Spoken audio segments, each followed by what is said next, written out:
I've been watching the Indigenous All-Stars game, slowly build. It's on Perth Stadium, 7:30 Saturday. They play Fremantle.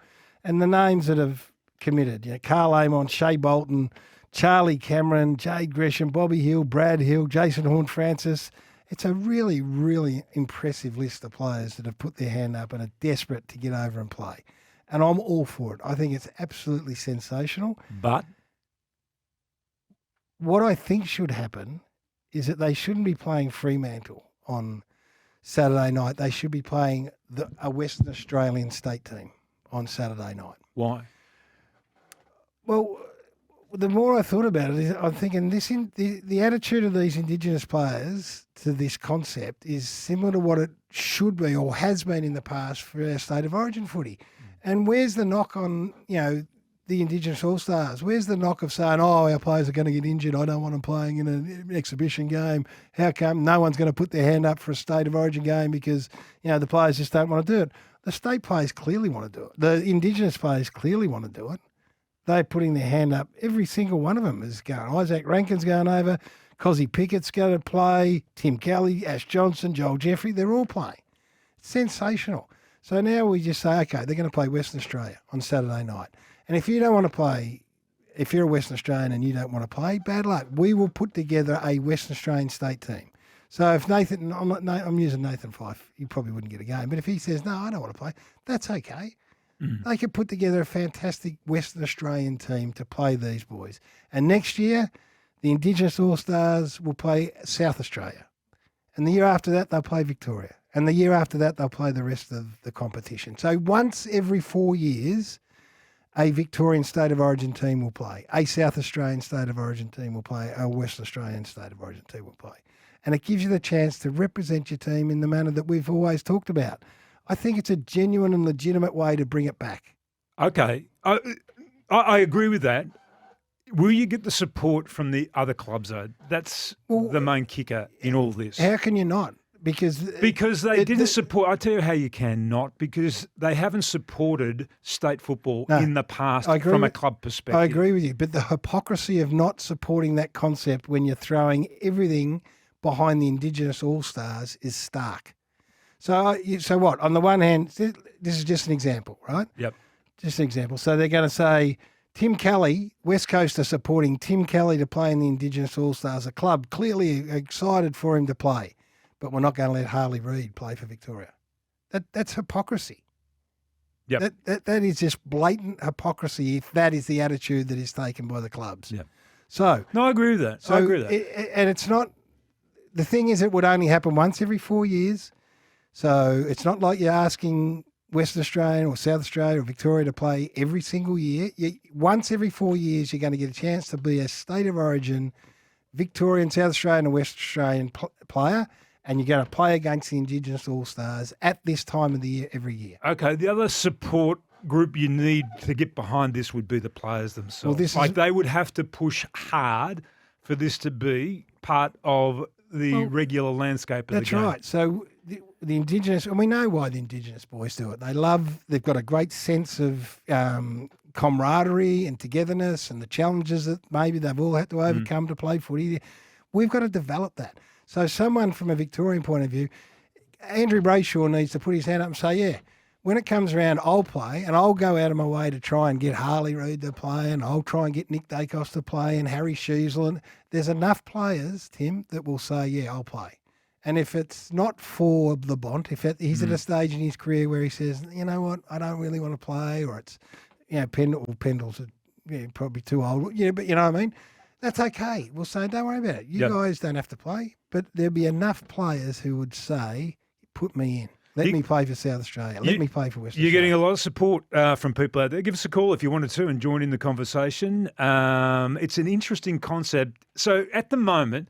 Why are they playing Fremantle? Well, I was going to ask you that question. Why are they playing Fremantle? Well, exactly. Well, I guess Fremantle need a practice. Like for Fremantle, this is great because they get the opportunity to trial against what is going to be a very accomplished team, a great talented team, and actually have a bit of a hit out. No, I mean, it's great for them. Well, it is, of course it is. But guess what? Essendon are playing the Bulldogs on Monday. West Coast are playing Richmond on Monday. these practice matches and match simulations are happening anyway.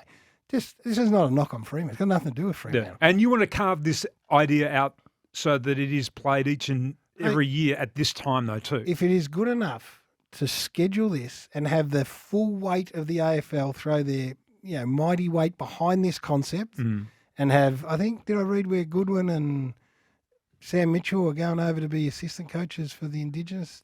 Is that right? Or did I dream that? I thought I read that somewhere. Anyway, the AFL have scheduled it. They've made a big deal of this. Saturday night on whatever it is, February the 14th, the Indigenous All-Stars are playing. Televised by Fox. Right. And all that every year. So just imagine if it was Western Australia this year, and we know that next year South Australia are going to play. So all those, it'll be in Adelaide, February the 14th, bang, and then the year after that will be at the MCG. Well, let's throw it out there. Have you got an appetite for this? Because at the end of the day, the downside would be if people don't support it, if fans don't support this concept, because these things work when the crowd and the fan of the game gets behind them. Okay. Otherwise, they just die a natural death. We're Victoria. We go everywhere, but West Australian people mightn't be up listening. But let's just say it was Victoria on Saturday night at the MCG, this great Indigenous All-Star team with all those players that I've just mentioned are playing a Victorian team at the MCG Saturday night. And the Victorian team might not be the absolute A grade because the older blokes just don't want to play or they're not quite ready, but we've put together a squad of 26. It might include a couple of really young fellas who are going to be, in their second or third year. Tell me you wouldn't go and support that. Can I just play devil's advocate, though? Because the greatness of state football, and it really was only between Victoria and South Australia, was the rivalry between the two states. Yes. Are you confident that over time, or even at the beginning of all this, there would be that type of tension and rivalry between an All-Stars team and a state team? I don't know whether it would have the same tension because the state versus state hatred was pretty real at stages. It'd be more a showcase of football. So it's more an exhibition game then? Yeah, I'd still think, clearly you want to win, but I think it's more of a showcase of what is great about our game. This Indigenous All-Stars team, you reckon they wouldn't want to beat Victoria, by the way, or West Australia or South Australia. And then you go and whoever's coaching Victoria, South Australia, West Australia, and say, right, you blokes, you're putting this jumper on, the big white V, represent us in the manner that we expect to be represented, and let's go out and beat this team. I think it'd be fantastic. And what it is, and this is what it moved me to think about this, is that all of a sudden the hurdles that state footy have confronted, when do you play it? The players won't commit to it. The clubs won't. That is thrown out the window. Because when we play, it's been sorted, February 14. Will the players commit? Well, the Indigenous players are all committing. And will the clubs let their players play? Well, they will let them play here, so they're going to have to let a Victorian, a South Australian, West Australian team play. So I think the hurdles have been overcome. I love it. I love the fact that this Indigenous All-Stars team's going to play on Saturday night. I can't wait to see them all come together, but I want them not playing Fremantle. I want them playing the West Australian state team. There's some feedback for this idea, Garry. This is the best thing you've ever said on radio. Get a group together and start the ball rolling. I'm from Adelaide. I would love to take my 13-year-old daughter to watch South Australia versus the Indigenous boys. Do you honestly think the side would get within 10 goals of the Victorian side? Well, good idea, Garry, but I think the All-Stars would get smashed by... Indigenous All-Stars? Yeah. What, with Charlie Cameron playing, with Bobby Hill playing, Brad Hill, with Horn Francis playing, Tim Kelly, Stephen May, Jesse Motlop, Alex Pearce, Cozzy Pickett, Willie Rioli, Tyson Stengel, Jai Simpker, Michael Walters, Nasiah Wangareen Miller and Zach Williams. They're not getting belted by anyone. Let's look at the facts, okay? Petrarca wanted out of Melbourne, right? Oliver wanted out of Melbourne. Melbourne wanted Oliver out of there. And then you throw in Cozzy Pickett, who apparently would entertain the idea of going interstate as well. So I know a bit about the Cozzy Pickett thing. As a football club, that's not right. Well, his actions would suggest otherwise. Would it? Public, yeah, well, they would. Like if you're liking tweets about you joining another group of players, what would you be thinking if you're an average Melbourne fan? No, you would think that. You would think that. Yep. And he signed until the end of 2027. Okay, but we know that doesn't matter because Melbourne tried to offload Oliver. Oliver tried to get out of there. Petrarca wanted to get out of there. But that's what I would say in the end to all of this, not just from a Melbourne point of view, but from any club's point of view. if you've got players who are putting their hands up these days for these long-term contracts, Yeah. right? In the end, and I firmly believe this, and we'll get back to what you're talking about in a minute. You turn around and say, yeah, we'll sign you for 5, 6, 7, whatever you want. But guess what? You're staying. We're going to keep you to the contract. I don't care if you get homesick. I don't care if you want to, whatever the situation is, you're staying. End of story. And in the end, that's what happens with Oliver, and what happens with Petrarca is you go, I know, okay. And not all their fault, by the way. Melbourne were absolutely culpable for a lot of those issues. But in the end, you go, well, guess what? When you sign for 7 years, you run the risk of being involved in situations where coaches are going to get sacked or something's not going to be handled properly. You lose your bargaining power there for the certainty. 100% you're right, about the fact that you can't just do what you want when you sign a long-term contract. But put that to one side, that doesn't mean that they haven't been entertaining the idea of wanting to go. Well, I would say the same thing for them. And you got Petrarca, Oliver and Cozzy. You got 3 probably of your best 5 players, would you say? Would you put Cozzy in your best 5? I think Cozzy Pickett's going to have that year that's going to elevate him into the Cyril Rioli. Okay, so you got 3 of your top 5 players, and for various and differing reasons, they want out or the club wants them out.